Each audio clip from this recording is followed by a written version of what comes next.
Tonight's talk is going to be called Tomorrow the Office, the Sailing and Mountaineering Races of the British Isles.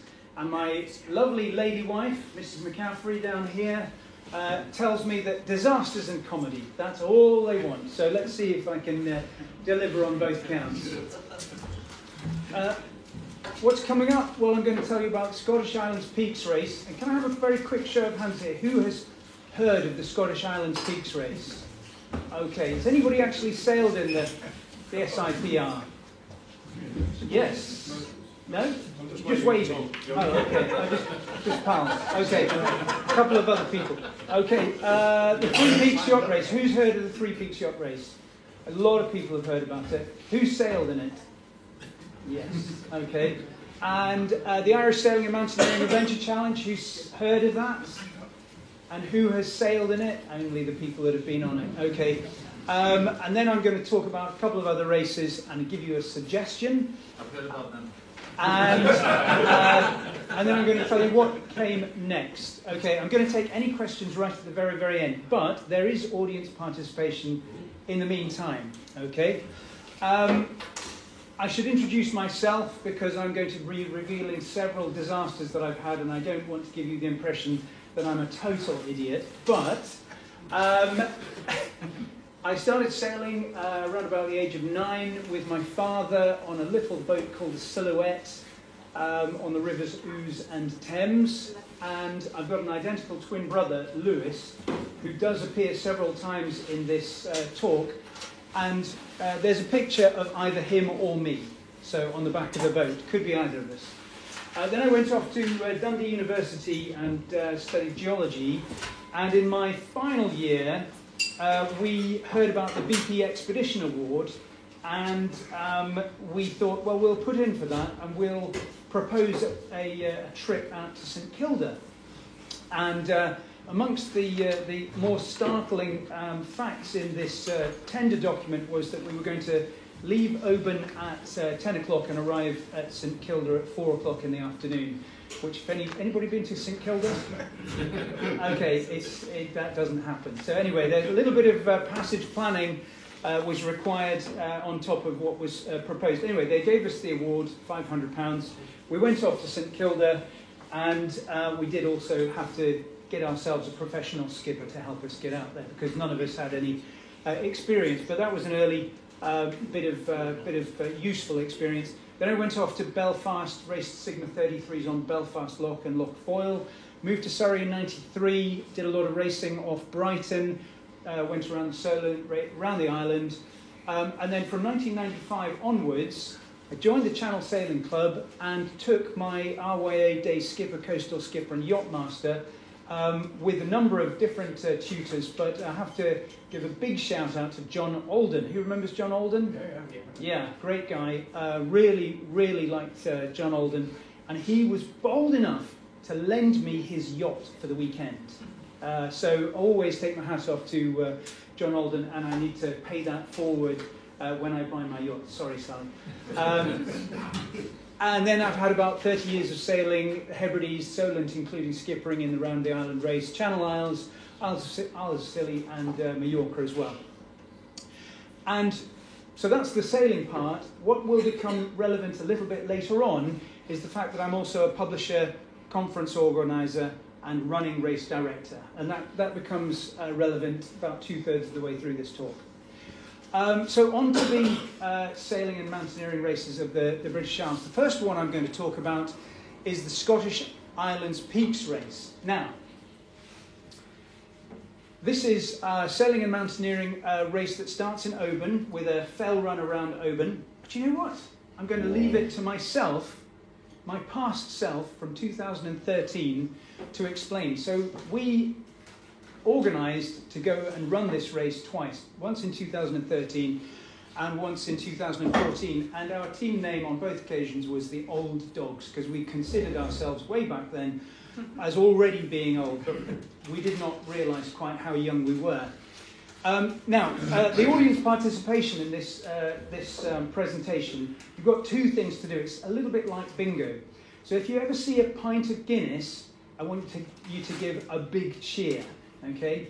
If you ever see more than 1 pint of Guinness at any one time, I want you to give a particularly large cheer. So let me hear your 1 Guinness cheer. Hooray! Okay, now your multiple Guinness cheer. Hooray! Excellent. Now, I'm famous or infamous for wearing Union Jack running shorts.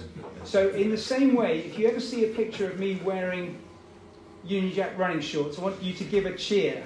Let me hear your Union Jack running shorts. Boo. Oh, a boo, is it? All right. No, it's got to be a cheer. It's got to be a cheer. If you, okay, one Union Jack running shorts, boo.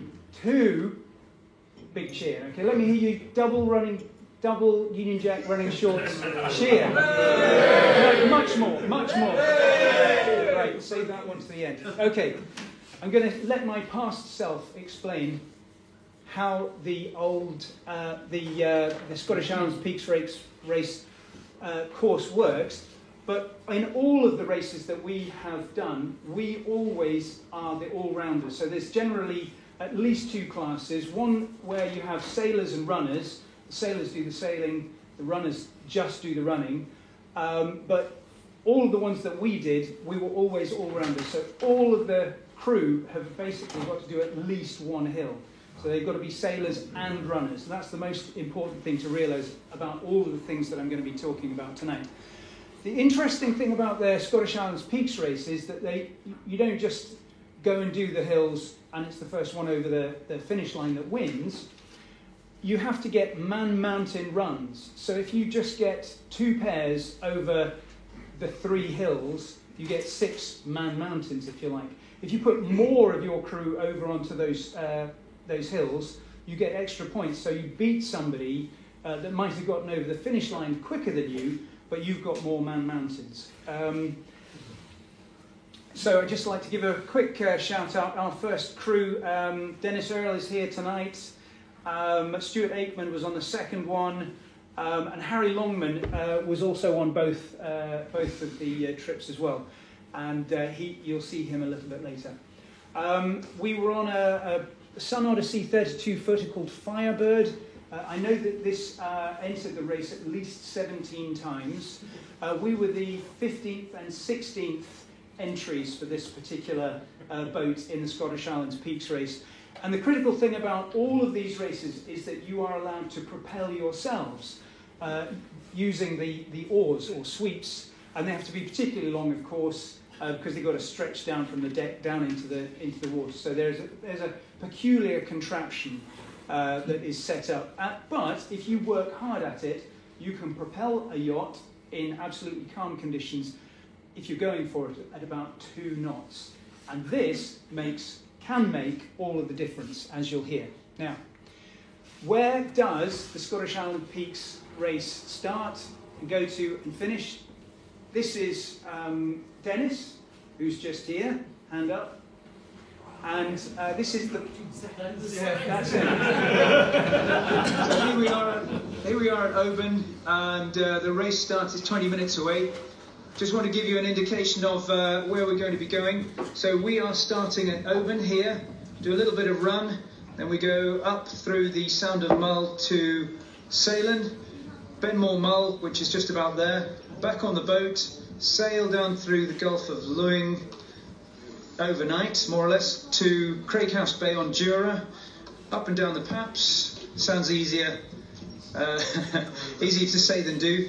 And then we sail all the way down around the Mull of Kintyre, over to Lamlash Bay on Arran, just in there, up and down Goat Fell, and then to the end at Troon.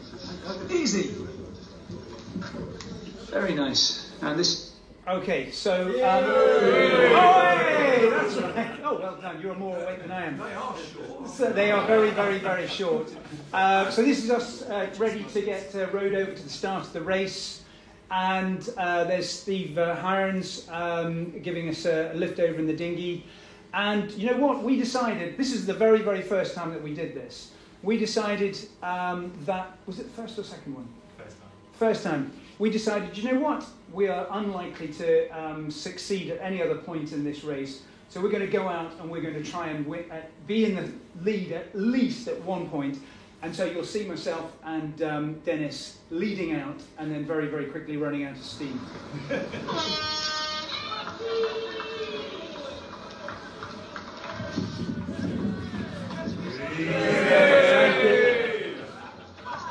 the old dogs! Old dogs in the lead! Right, that's it. We've been seen. Slow down, get overtaken. So there's 40 crews actually do this each year. So there's 80 people on the first run. So it's a pretty busy old scene. And this is the scene of us leaving Oban Bay. You can see probably 38 yachts in front of us. We weren't very, very quick on the fells, but there was somebody behind us, I'm glad to say. And this is us, we sailed out into a small breeze and immediately the wind died, as it bizarrely does in Scotland. We had to get onto the sweeps and start making our way under oar power. Finally, we get onto Mull. We run into Benmore Mull. It's a good run into Mull. Conditions vary immensely. They can be absolutely filthy. But once you get up to the top of Benmore Mull, which is one of the few Munros on an island, you have to make your way to the very, very top, and then you have to find, in the olden days, this is an orienteering flag essentially. You have to put your tag on it, and they basically come along and find it later to make sure that, yes, you were there. This one, we were at about midnight, so you then have to get off the mountain in reasonably good order, which is not necessarily easy to do. Get back down to Salem Bay, and the first time we did this, we jumped onto the boat and tried to make our way as quickly as possible. The second time we did it, we got down middle of the night, and we thought, you know what, there's no wind, the tide is against us, or slack, let's just get our heads down for a few hours. And so we did, and the thing about these races is you've got to manage the cruise very, very carefully so that you're not absolutely exhausted by the end of it. We were very glad to have done that because this is the track that one of the other crews managed to find in the morning, and they'd been just drifting around all the way through the night. So here's Dennis once again on the helm, just coming down through the Gulf of Lewing down to Craighouse Bay on Jura. And this, I think the second time we did this, we had yellow brick trackers, and this shows you the progress of the yachts. So you take the yellow brick tracker off the boat, put it onto your rucksack, and you can see there's a tidal gate just coming up just before you go through the Sound of Lewing. Everybody's puzzling what to do. The tide turns, and then they're all straight down towards Jura, and somebody's given up there. This is Mike Woodcock, first view of the Paps of Jura, delighted to see them. And then so thank you. So this is an absolutely instructive moment. This is not necessarily a disaster, but he'd been up on the Paps of Jura before. He knew exactly where he was going. Mike Woodcock was a mountain leader and search and rescue guy. He knew exactly what he was doing on the mountains, and I was the skipper, so I came along as well. And all three of us had maps for the Paps of Jura. It was very difficult to actually go and find the Paps because it was just cloud. This was before we got into the cloud. Soon after this, I realised that actually the three of us were trying to lead on the mountains, and that was no good. Actually, what we needed was one leader and two followers, or three followers actually, as it turned out. And so I said, right, I'm putting my map away, I know nothing. And I think that Harry led us up that time, and we had one leader and we had three followers. So on that occasion we had 4-man mountains, if you like. So that was a very, very useful moment of finding out about leadership and followership as well. As I say, it's not easy to find the Paps of Jura, even though they are enormous. And on this occasion, one of the crews that went out before us, it was an army team. They went up the first of the Paps of Jura, came down, went up the second of the Paps of Jura, came down, and then went back up the second of the Paps of Jura, disqualified. So it's not as easy as you might imagine. And the conditions get filthy, and typically you're doing it in the dark. Now, once you've finished on the Paps of Jura, you go down through various bogs, you get back on the road, and then you can have a very strong finish. So it's a kind of a 5-kilometre run back to the community hall, which is right next to the distillery. They feed you cake, they feed you whiskey, no matter what time of the night it is. And on that run, you do get very hot. And that's my excuse for the next photo. Hey! Thank you. Whiskey. So you are always at the whim of the elements, and this is what happened next on our very first Here we attempt. are, Monday morning. It's 6:30. We're just coming down very, very tidily to the Mull of Kintyre. We were going to make it, but unfortunately the wind has died practically to zero, and now there's no prospect for us to get around the Mull of Kintyre in the next probably 8 or 9 hours. So unfortunately we're going to have to put the engine on and retire from the race, but we'll make a note of exactly where we put the engine on and inform the organisers. And I think most likely we'll try and go and do Goat Fell all the same, just for completeness. But for us, for now, the race is over. But the adventure continues. Yay! Well done. Hey. Well, putting a brave face on it. Putting a brave face on it. Thing to note is we've got about 50 metres of visibility with the fog. Yes, it's not great. But we're going to... So that was the first time. So we gave up. We went off and did Goat Fell, which we'll see a little bit of in a moment. And we thought we'd put it down to experience. We came back the following year. This is what happened the next year. We were coming down to Mull of Kintyre after having polished off all of the other hills. And as we came down, a massive storm blew up. It's the worst weather that I've seen. Some of the worst weather I've ever seen at sea. Lightning, water spouts, absolutely torrential rain. The wind went from, I don't know, force 3 to probably 6 or 7. And this just gives you a flavour of what it was like there. I've got lots of video as well, but it was pretty horrific. Anyway, this shows you how the boats come out of Craighouse Bay on Jura. They come down to the Mull of Kintyre. Again, the tide stops them, the wind fills in. They all manage to get through to Lanlash Bay on Arran, up and down Goat Fell, and then they finish off in Troon. And so this is the pictures of us actually. Oh yes, thank you very much. There it is. This is a view out over Lanlash Bay and Holy Island, which is a Buddhist retreat. View of Goat Fell. It's a good steep old climb. Weather can be very variable. And here's Dennis again on a boulder at the top, a baking hot day. And once again, when you go down the hill, we went down so fast. Do you remember? It was incredibly fast descent. And you have a good old run going back to the boat. You get hot, don't worry, it's not me. But this actually will tell you why this talk is titled as it is. Get Jason tomorrow, the office!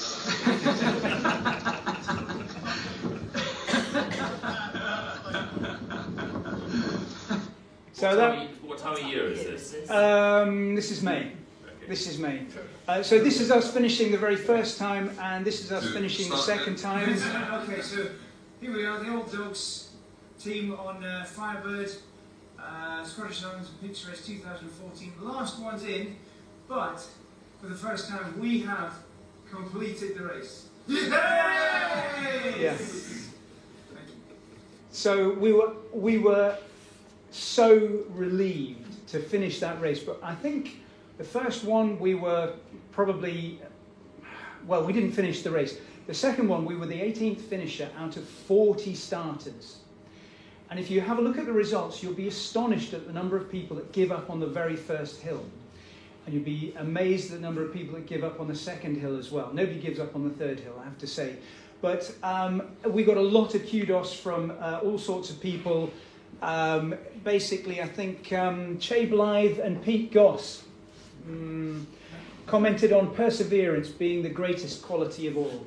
And so we just persevered, we just kept on going. And one of the critical things that I found that was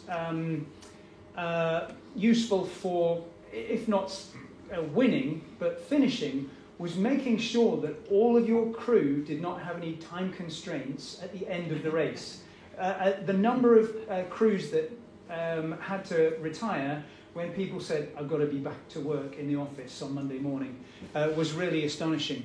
And we left behind that race the Old Dogs Trophy for the highest combined team age to complete the race. So you can still get the Old Dogs Trophy from the Scottish Islands Peaks race. We were the 15th and 16th attempts in that particular boat, and on the 16th attempt by that boat, that was the very first time that that boat had completed the race. And the year afterwards, it was chartered by a services team, Army. They didn't finish the race. So it just gives you an indication of how tough it is to finish the race, particularly in that boat. I'm not blaming it on the boat. I'm not blaming it on the boat. And this is Harry the day after he said, tomorrow, the office. Because he left Troon at 4 o'clock in the morning, got the train down south, set up his stand at a medical exhibition, and he was in the office the day after washing himself in Holy, in Lamlash Bay in Arran. So tomorrow, it really was literally the office. Right, we're 1/3 of the way through. So I, for a very, very long time, wanted to do the Three Peaks Yacht Race. In fact, it was a lifetime target for me. And a lot of the training, a lot of the sailing that I did, and a lot of the running, mountaineering that I did leading up to it was specifically to give us some chance of finishing it. So it was really, really crucial target for me. So the race was first staged in 1977.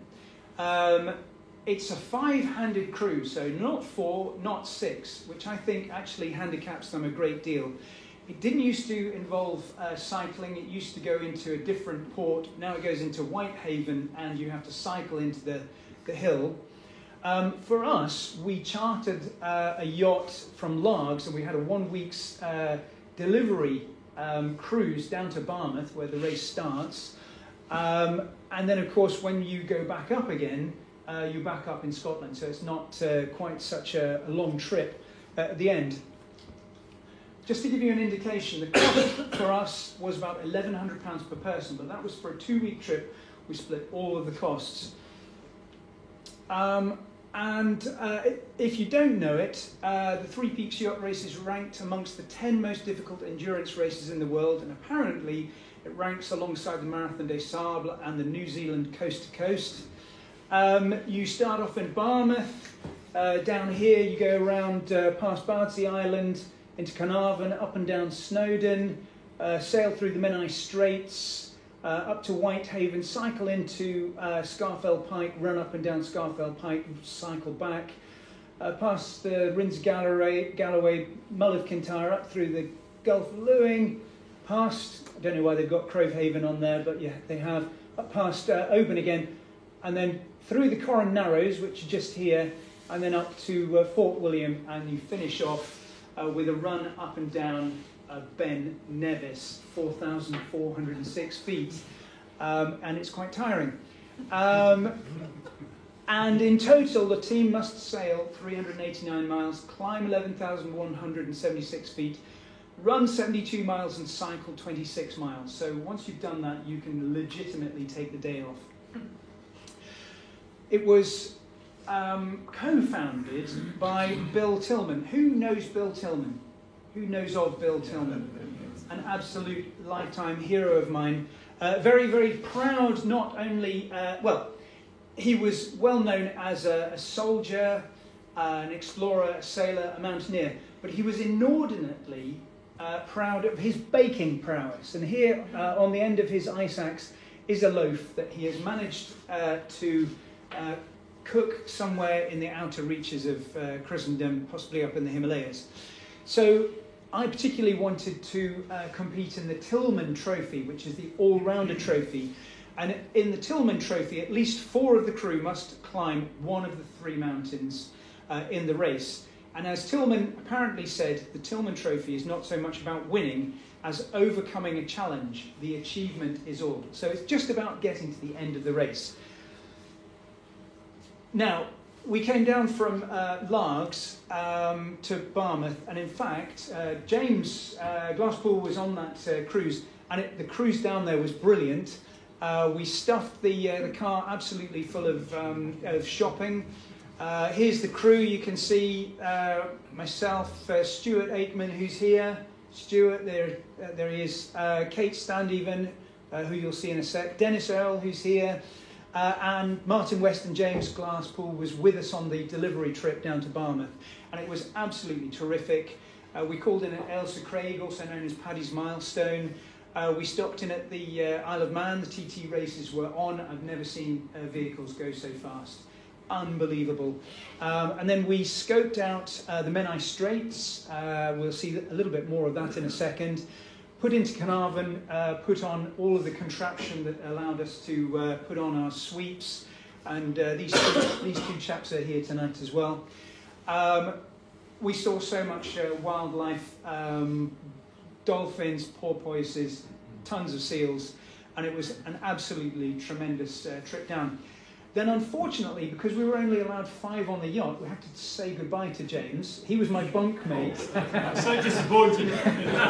He was my bunkmate, and we got on very well. It was a cosy spot.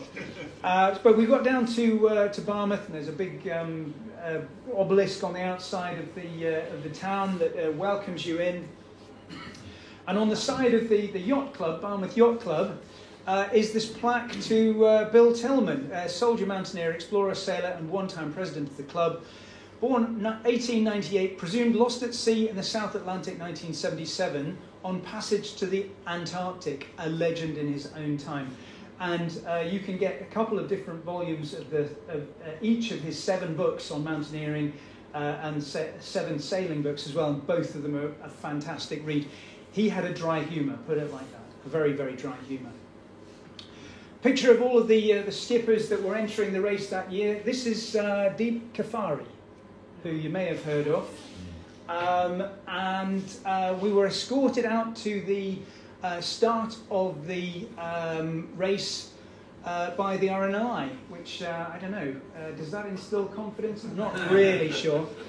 So after probably 20 years of sailing and a week-long delivery trip and months of organisation and so on and so forth, we got to the starting line, the starting flare went off, and no wind. No wind whatsoever. And this is perhaps a minute after the start has gone, and people are already on the oars. So this is really important. And you know, people bring along crew specifically to get underway using the oars, because quite often you are becalmed. It's so bizarre. Anyway, we managed to get away eventually. The wind filled in, and we headed off towards Bardsey Island again.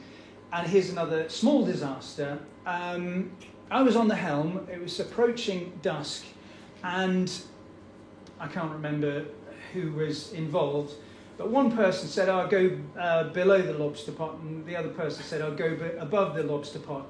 And I was listening to them, and I couldn't quite make up my mind, and I did not make up my mind, and I went directly over it. So it's one of those occasions, as is so often the case, it doesn't really matter which decision you make, just make a decision. We went directly over the lobster pot, got snarled around our keel, and after a lot of farting around, with quite a tide running, after a lot of farting around with boat hooks and all sorts of things, we finally managed to get this lobster pot line up, and we were away again. But that was a learning moment for me, it has to be said. Anyway, sailed through the night, put our kite up very, very first thing in the morning, got over Carnarvon Bar, put into Carnarvon, and it has to be said that you're allowed to use your engine at various points through these races, at specific points. You go past a particular buoy or a particular geographical feature, you can put your engine on just for safety. So we manoeuvred into Carnarvon, put our runners ashore, and here's myself and Kate Standeven. We actually did a very good run up and down Snowdon. We were middle of the pack, if you like, on elapsed time on that particular run. So we were quite pleased about that. I think we were both in very, very good form. So we were able to tick off the first of our 3 peaks. Got back on the boat and set off towards the Menai Straits. It's very easy if you're tacking up these bodies of water to just overcook it a little bit. And this was not the only stranding that we saw on our way around. That wasn't you then? That was not me, no. It's like going down a river. This is what it's like. That's what Yeah. Are we going to get sucked in? Yeah, hang on, losing steerage. You need to be row.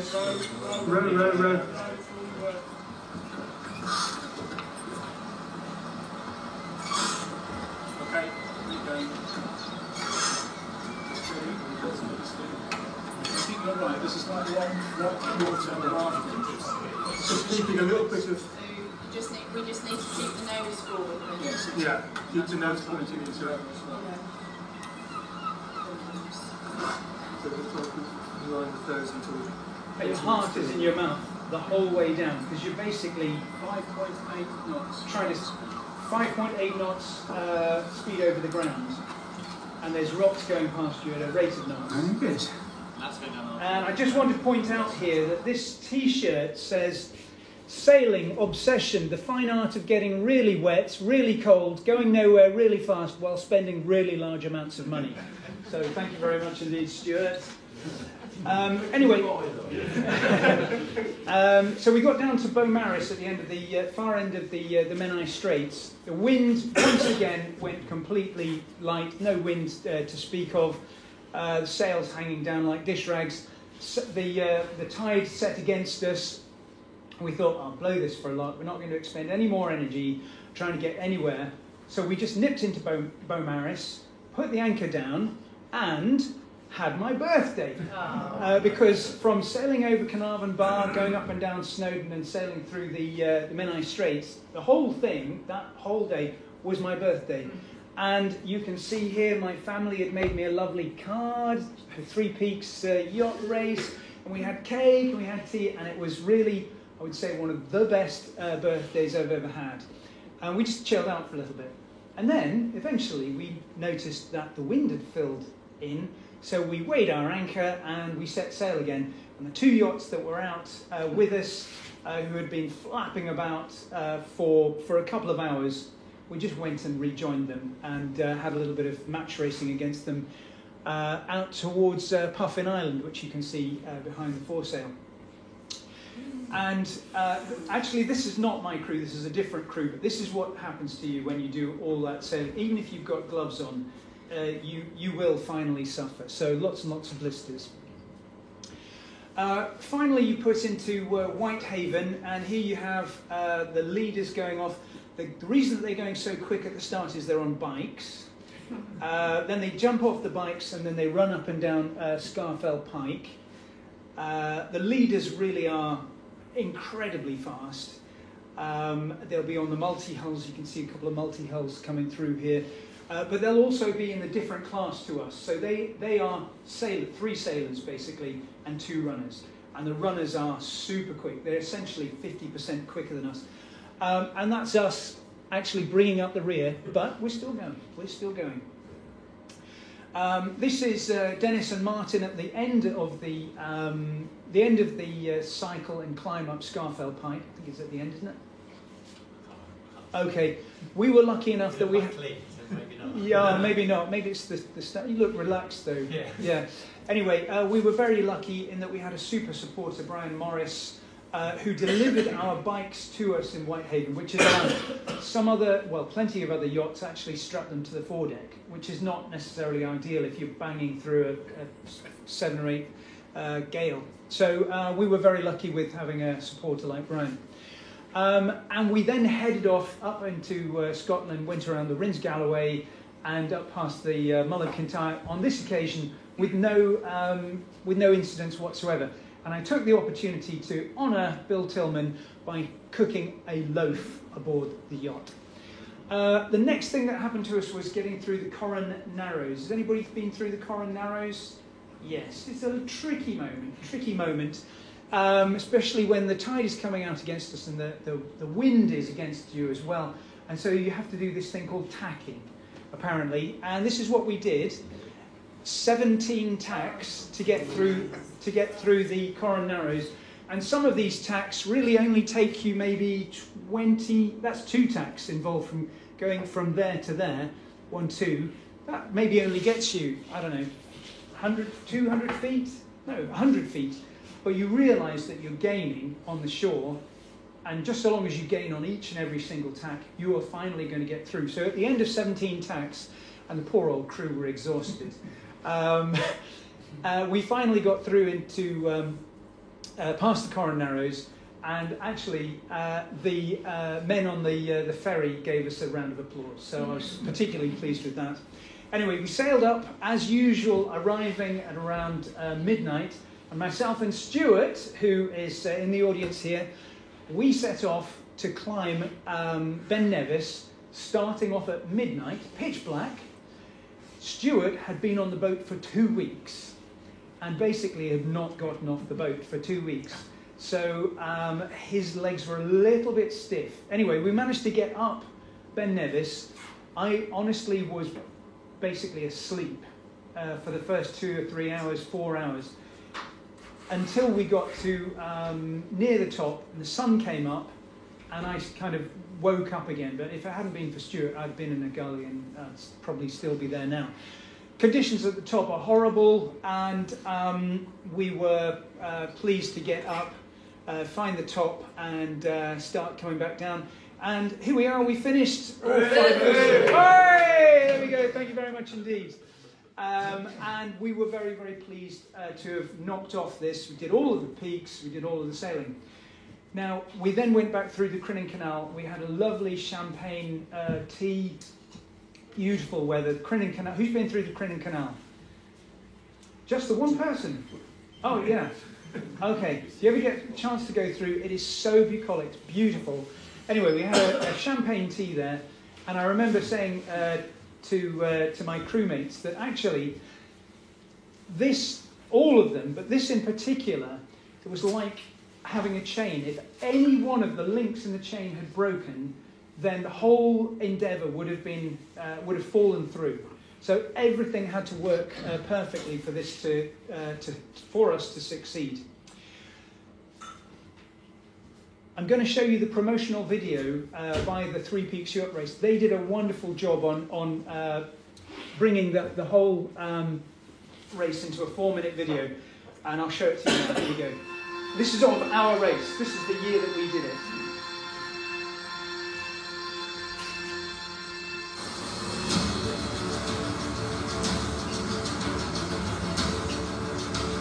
The Three Peaks Yacht Race is one of the oldest and most demanding adventure races in the world.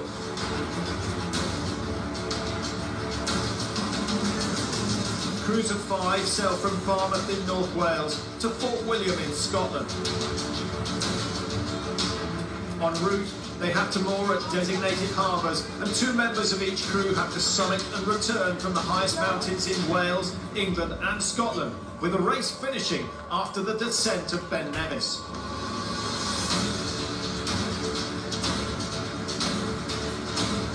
There's a total of 390 miles of sailing and 76 miles on land, which include over 14,000 feet of climbing.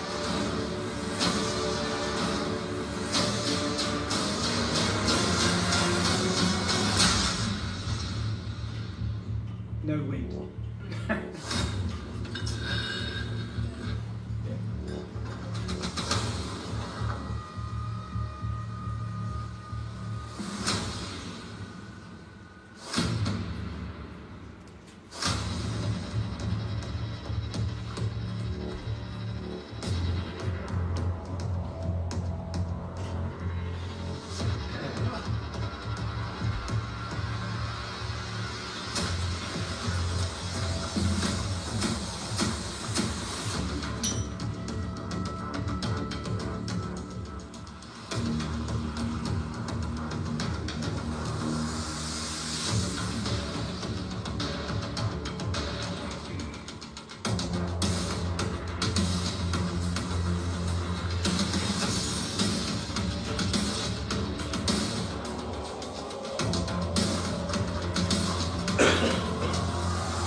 this is tough.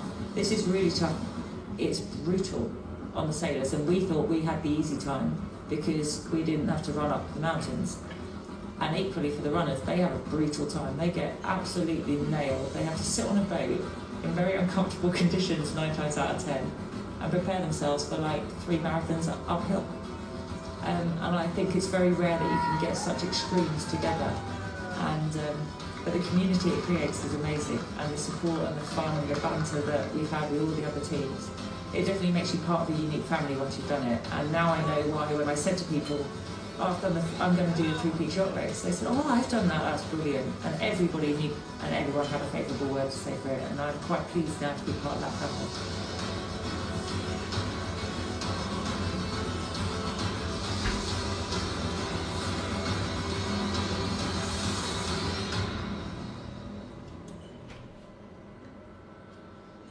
There we go. They did a fantastic job of encapsulating the whole race in 4 minutes. So it's quite tough. So when we took part in the race, our team name was If Not Now, Then When. And we were the last yacht to finish in the time limit, and we won the last in Cup. We also won the Loch Arbor Water Sports Kaich, first yacht based in Scotland to finish. And we also won the Anarchy Trophy, which is the best effort amongst the smaller amateur yachts as decided by the committee. So I was really, really pleased with that. And there's the crew.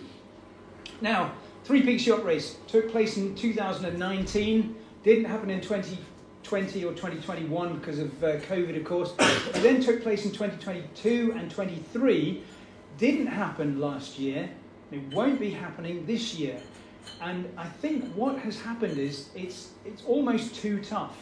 So the number of crews that they got to compete again in the race started to dwindle. It costs you £800 or £900 if you're later in entering to enter the race, and they reckon that they need about £10,000 to be able to put the whole thing on. So they were starting to dig into funds. It's undergoing a complete redesign at the moment. Will it happen in 2026? It's not happening in 2025. Will it happen in 2026? We don't know. But its 50th anniversary would be in 2027. So perhaps it'll take place in a couple of years' time. So we've done the 3 Peaks Yacht Race, and I was thinking, well, what comes next? And I had a hospital appointment over in Epsom, and I was talking to one of the nurses over there, an Irish lady, and she said, oh, sure, why don't you go and do the Irish one? And I thought, oh, that's a good idea. We'll go and do the Irish 3 Peaks yacht thing, whatever that is. And I went out and had a look on the internet, and it turns out that there wasn't one. But I'm a conference organizer, a race organizer, a sailor and a runner, and I thought, I know what, I'll organize it. And so I did. And what I came up with was this, the Irish Sailing and Mountaineering Adventure Challenge, or ISOMAC for short. And the whole thing was named for the acronym. Okay, ISOMAC. So that's what I'm going to call it. So you start off in Kinsale. You do a 12.5 kilometre run around the harbour, taking in 2 forts. And you start off at 5 o'clock or 6 o'clock in the evening. So you will be coming out to the old head of Kinsale at around about sundown. And this, again, like all of these, is done in the middle of the summer to reduce the number of night hours that you have to endure. Then you have to sail all the way along this coast. There is barely a light to be seen all the way along. It's so undeveloped and so wild that you would not believe it. And then finally, you come in around here to Bantry Bay, which is absolutely beautiful. Anybody been sailing on Bantry Bay?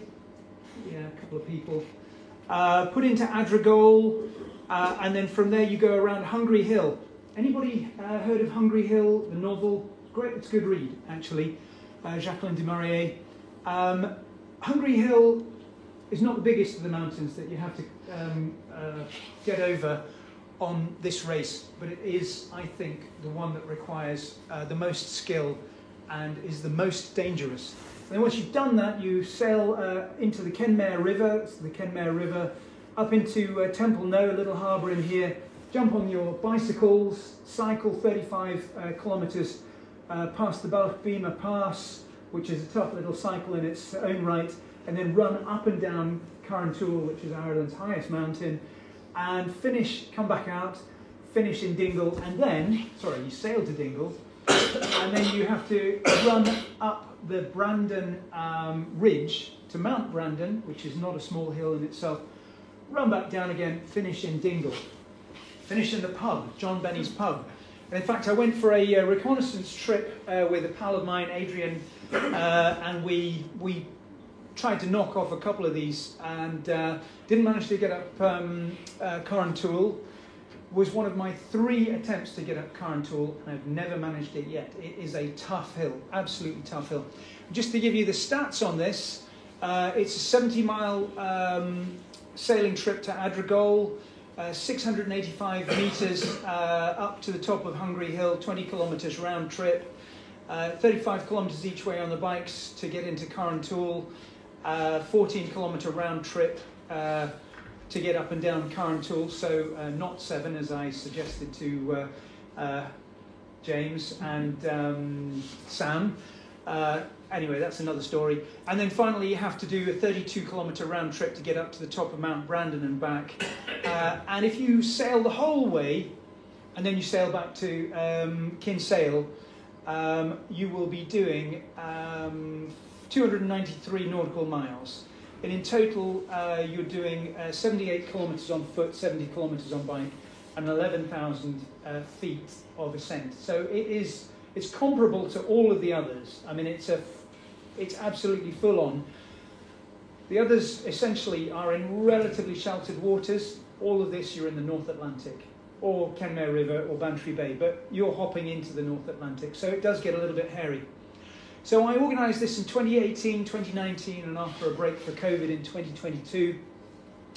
And here you can see the crews arrayed for the first one. Once again, Dennis Earle was there, and Stuart Aitman, they're both here tonight. Myself and my identical twin, there's me, there's him. So pretty similar, identical in fact. Here we are the second time around. Here's our crew. James Glasspool is there on the crew, and Sam McGill Doohan. I don't think he really realised what he was letting himself in for. He really didn't. Although he was extremely fit, and he was also a very, very good sailor. And here we are on the third and final attempt to organise the ISOMAC.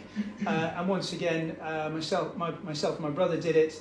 And we also had 2 Spanish guys come along, Javier and Ricardo, these chaps on the end there. They were great fun, and we had some fantastic meals on board as well. So it was a little bit of a family affair in that my mother, my father at the end there, and my brother and his now wife were the marshals. And they would actually hop from place to place and do all of the kit checks.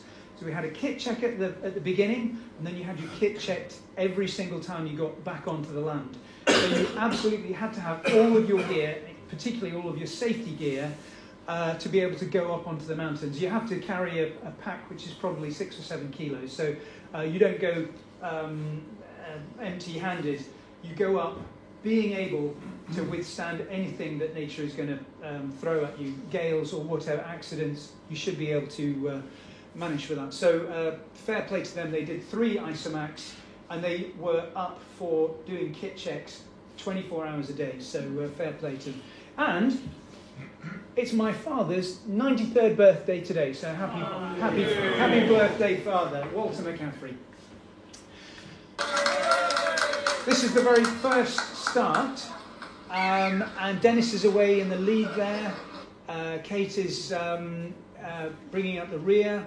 The Two Forts run is quite competitive in its second half. The first half you're all together. It's basically when you get a chance to speak to the other crews. The second half it's really very, very competitive. Jump on your boat and then head out towards the old Head of Kinsale. Once again, we are moving very slowly. If there's no wind, the tide is starting to turn against us. You're stuck. Oh dear. What are you going to do? Well, you're going to have to use whatever contraptions you've got available. We didn't have sweeps that time, so we discovered that we could get half a knot just using the dinghy oars off the back of the boat. It was worth it. Finally, on the third attempt of the Isomac, there was only one other boat. They were probably at one stage about 100 yards in front of us. They had a little bit of wind. They sailed off. We never managed to get that wind, and they just went further and further and further, and we were always stuck in no wind. So if we had started using the oars a little bit earlier, perhaps we would have managed to make a better headway. Anyway, finally you go around the old headed Kinsale, and you can make a decent heading. Now, I have to tell you, the very first time that we organised the Isomac, it was an absolute disaster. And here's a picture of Stuart, who is here. And you see him, I think possibly in the early stages of trying to retrieve his glasses. And he says that without his glasses, he's completely blind. Well, it was his turn on the helm. So we really wanted him to find his glasses. What he worked out was that they had fallen down behind the cabinetry, but inside the hull, and they had slipped all the way down to the bottom of the hull, nearly to the bilges. And it was only after 5 hours, 6 hours, in the middle of the night on a pitching yacht with fishing line and coat hangers that he finally managed to retrieve his glasses and get onto the helm. So that was not the least of it. It was a 4-7. One of the other yachts, they had Royal Navy personnel on, and they said they had never been in rougher seas. And our batteries ran flat. There was some problem with the splitter that came from the landline, and it basically meant that our batteries were not fully charged. So we set out with batteries that were not fully charged. That meant that we finally had no navigation lights, no GPS, and no compass binnacle light either, so we couldn't even use that. And it was an overcast night, no lights on the land, so we were really finding it very difficult to make way. And finally, you have to more or less navigate by the wind. Stuart lost his glasses. The jets in the engine were blocked. Finally, when we got into our next stop, the night had been so rough that it had churned all of the junk up from the bottom of the diesel tanks and had blocked all the jets. First time we tried to start the engine, all this white smoke came out. It was a horrible mess. And then the toilet exploded. It actually went into a holding tank. The point at which the waste would then have left the holding tank was blocked by somebody's wet wipe, not ours. It was already full by the time we got on the boat. And finally, the whole thing exploded. And I won't show you the pictures. You'll be very delighted to hear. And finally, we abandoned the voyage. It turned out that they gave us a full refund, and everybody got £350 back of their money. And I think they were all very happy. We did the whole of the rest of the trip by Airbnb and hire car. It was brilliant. It was brilliant. Strongly recommend it. Just chuck all of that sailing in the bin. And so this is a little bit of footage from the morning after the night before. That's my brother Lewis on our own. He did. He found them. And there we are going past the Fastnet Rock. Yeah, thank you. So finally we put into Adragol, and we come up Hungry Hill.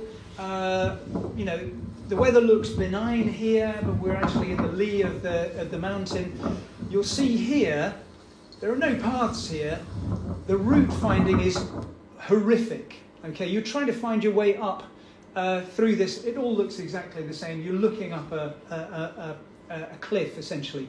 Originally, I had planned for the whole race to be done anti-clockwise, and some bright spark on the eve of the race said, well, hang on a minute, wouldn't it be more sensible to do it clockwise? And I said, oh yeah, that's a good idea. Actually made it infinitely safer to do it going up the cliffs rather than trying to find your way down the cliffs, because if you go too far right from here, you basically fall off the cliffs and you will eventually die. So yeah, doing it this way was the smart move. Weather deteriorated,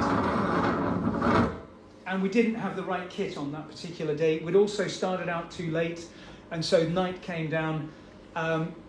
So we basically gave up on our first attempt. Conditions, very high winds, rain, so we decided to call it a day. Yeah, it was really horrific. But that, when we got back, we discovered that the voyage had been abandoned. We found ourselves a bunkhouse, had a couple of pints of Guinness, and then we went up with better gear the next day. Conditions were much more benign, and this is what it looked like. That's the descent route. There's Louis. There's Adrigole Harbour. And then that is the route into the mountain. And up there, Hungry Hill in the clouds, all the way around. And then the descent route is down here. That was the hardest navigation I ever, some of the hardest navigation I ever had to do. You're entirely in the clouds on a rounded hill, and the geology wants to send you off over the cliffs. So you just have to ignore all of the rocks and just go against what you think ought to be the right way, and finally you find your way back down off Hungry Hill. The locals tell me it's called Hungry Hill because it's hungry for bodies. And they are serious about that. Lots of people get killed on this hill. So then we sail around from Adrigole out of Bantry Bay, 54 nautical miles into the Kenmare River and up to Temple Knowe. And then from Temple Knowe you have to jump on your bikes, cycle in past the Bathbeamer Pass and up to the foot of Carrantoul. There's James and Sam at the top of Carrantoul. They've been where I've not managed to get to. Another filthy day to get up there. On the final attempt, the third of our 3 attempts for the Isomac, these 2 guys, Adam Jasco and I think it was Javier, or Ricardo, one of the Spaniards, I'd done the Hungry Hill with my brother and a couple of other guys. We started at midnight, did Hungry Hill in the dark and in the fog. That was the hardest navigation that I've ever done. Got off that okay, finished around 6 o'clock in the morning, sailed 54 nautical miles around to Carrantoul, and then we 3 cycled in to the bottom of the hill. And we got halfway up. This is another disaster. It's kind of a semi-disaster. We got halfway up, and I was absolutely knackered. I could not go any further, and I definitely couldn't keep up with these 2 guys. Very young, very, very fit, and they hadn't been up the mountain the night before. So I said halfway up the hill, right, you guys just keep going, and I'll go back down and I'll see you back at the boat. Well, this was interesting because while they went up to the top of the mountain, I went down, and I found that our 3 bikes, which you hire from the local bike shop, which we had padlocked to a tree in a farmer's field, had been padlocked by the farmer. And he took exception to us opening a gate, padlocking the bikes to a tree, and making off, which we closed the gate, but he took exception to this.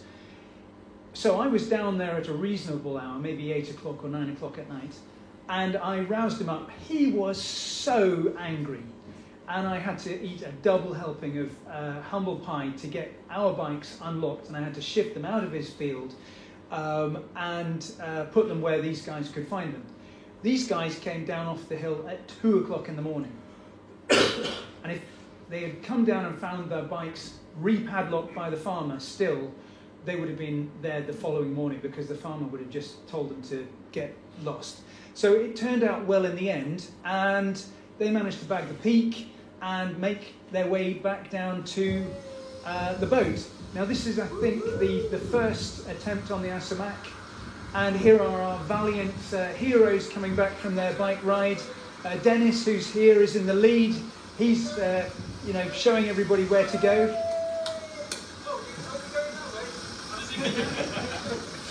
Stuart knows where he's going, and Kate. Where's he gone? Hey! So that's the return from Carrantoul, and it's a good old bike ride in its own right. So then you head off from Adrigole, and you head off around to towards Dingle, and you're really out in the North Atlantic, off the coast.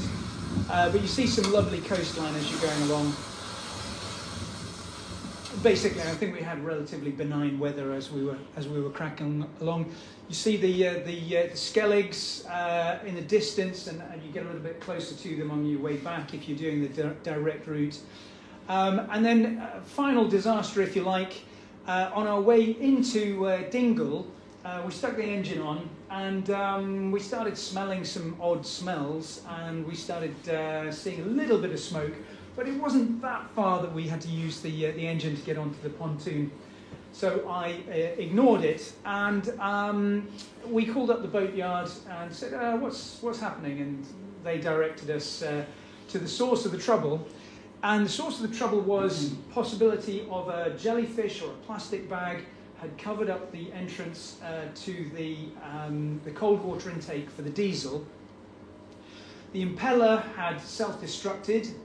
At which point the plastic bag or the jellyfish floated away, and we discovered that the water lock was receiving only more or less superheated air and was not being cooled, and this was what was making the horrific smell and all of the smoke as we approached the pontoon.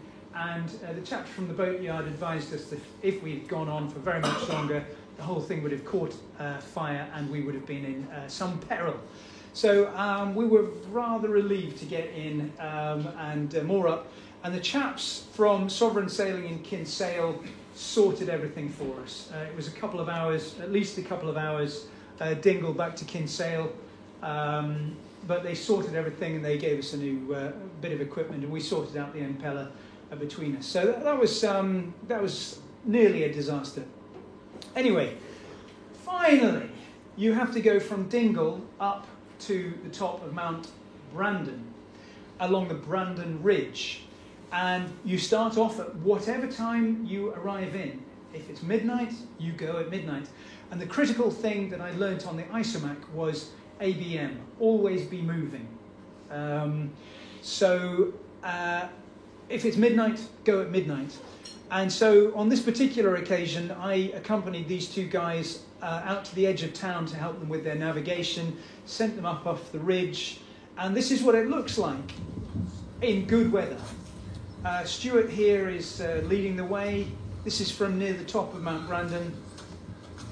It's brilliant. You have to walk the entirety of the ridge. Come on, quick burst of speed.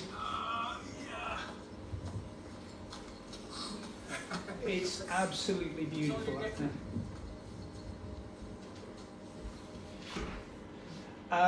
And then you have to run all the way back down again. And this is what it looks like when you get back down to the finish. This is our final finish on the final ISOMAC. Touch the dolphin.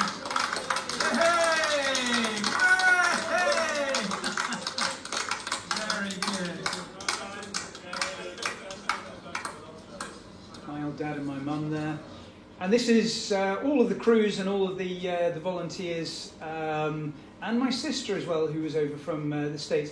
So after doing it 3 times, I discovered, you know what, it's really difficult to gather the right people to do this. It's a big ask, the whole thing, to get across there, to do the whole thing. Oscar Chess, I don't know if anybody's ever come across Oscar Chess, he actually brought his boat over from the West Country with his crew, did the whole race and then sailed it all the way back, which is a big ask. Hey! Well done. So they have different stained glass across there in their churches. This is actually what you're looking for. This is the doorway into Jack Benny's pub when you've finally finished. And all of that running gives you a terrible thirst. Hey! So that was just for him. Once he was finishing those Guinnesses, he was going to drink the candle.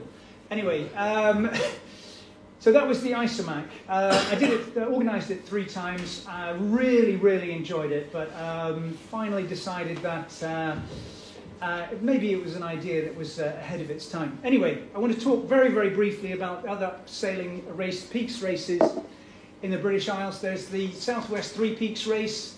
You go from St Maur's to Land's End, Foy, Brownwooley, the Eddystone Lighthouse, back to Plymouth, and various other bits and pieces. It's fairly well established. Has anybody done it? Anybody heard about it? Okay, maybe it's something for the tick list in the future.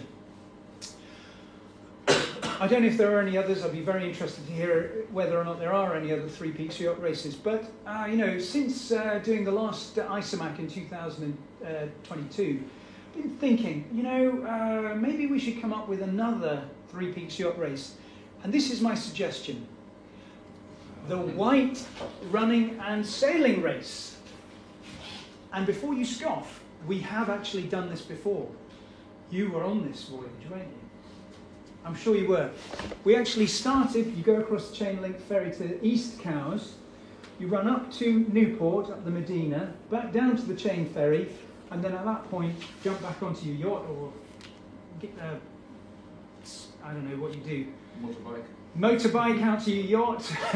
And then you would sail down to Yarmouth, put into Yarmouth, you run to the Needles and back again. That's a lovely half marathon. And then get back on your yacht, sail round St Catherine's Point into Bembridge. Of course, you might have some issues with the bar. You might have to put your anchor down, wait to get in, or not, depends on you. And then from Bembridge, you would have a brilliant run up to Culver Down and back again, finish in Bembridge. And we did this one time, and it is an absolutely terrific challenge. And I think that the Channel Sailing Club should now commit to organising this with some of the talent that we have in front of us. I can provide you with runners who are very, very willing to do this. So all ye who have a yacht, let's go for it. What came next? We're very, very nearly at the end. What came next? Well, I went off to the Himalayas, did a little bit of trekking over there with Hassan and a couple of other guys here. I've done some mountain marathons. Thanks very much indeed, Hassan. But last year we took a yacht from Oban. We sailed out to Canna to do the Canna 10K, which was brilliant fun. And my brother once again came over from America to do that. He lives in America now. And once again, our James Glasspool was on the crew. So it was terrific fun. And you can read all about it in the next edition of our very own Wavelength.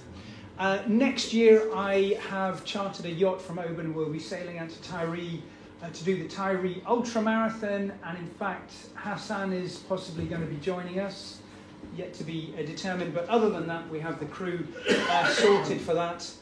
And actually, we're looking for a kindly skipper or skippers to give some of our crew some more sailing experience before we head up to do that Tiree Ultramarathon. So that brings me to the very, very end of my talk. Tomorrow, the office, I would always say that the hardest part of these races, or a very hard part of the races, is actually just getting to the start line. You only have to have the will to do it, and somehow you will find a way. You'll find the crew, you'll find the yacht, hopefully you'll find your fitness, and you'll get to the start line. Once you're there, you know, you just got to deal with everything. And hopefully I have managed to tell you about some of the disasters that that befell us on these sailing and mountaineering challenges, and some of the comedy. And as I say, that's all they want. And hopefully I've delivered. So thank you very much.